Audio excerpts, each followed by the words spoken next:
പക്ഷെ ഇപ്പൊ എന്താ നടക്കുന്നത്? പല കല്യാണ വീട്ടിലും കല്യാണ സ്റ്റേജിൽ നടക്കുന്ന എന്താ, ആദ്യാരും മൂലാരും ഞങ്ങളൊക്കെ ഇറങ്ങിയാൽ ഈ യുവതിയായ പെൺകുട്ടിയെ അണിച്ചൊരുക്കിക്കൊണ്ടുവന്ന് സ്റ്റേജിൽ കൊണ്ടുവന്നിട്ട് എല്ലാ പുരുഷന്മാർക്കും ഫോട്ടോ എടുക്കാനും കാണാനുള്ള അവസരം കണ്ടില്ലേ?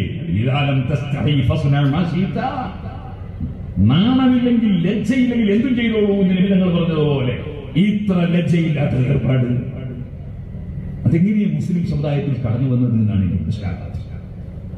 ഇസ്ലാം മുസ്ലിമീങ്ങൾ ആചാരങ്ങളും മുസ്ലിമീങ്ങളുടെ കർമ്മങ്ങളൊക്കെ വലിച്ചെറിഞ്ഞിട്ട് എല്ലാവരെയും ധാരണ 4 പ്രകടനം നടത്തിയാലും മുസ്ലിമിയൊക്കെ ഇസ്സത്ത് ഉണ്ടാവും. അങ്ങനെ ഉണ്ടാവും. ഇസ്സത്തുണ്ടാകണമെങ്കിൽ നമ്മുടെ മുഅ്മിനീങ്ങളും മുസ്ലിമീങ്ങളുമായി ജീവിക്കണ്ടേ?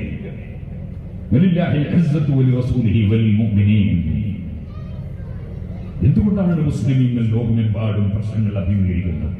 മുസ്ലിമീങ്ങൾക്ക് ദീനില്ലാതെ അല്ലാഹുവിന്റെ കൽപ്പന ധിക്കരിച്ചുകൊണ്ടുള്ള ജീവിതം നയിക്കുന്നത് കൊണ്ടല്ലേ?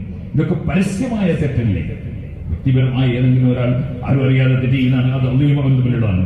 പരസ്യമായ തെറ്റല്ല. പക്ഷെ അതൊന്നും യാതൊരു ലജ്ജയും ഇല്ലാത്ത ഒരു കാലം. ഞാനതിലേക്ക് കടക്കുന്നില്ല.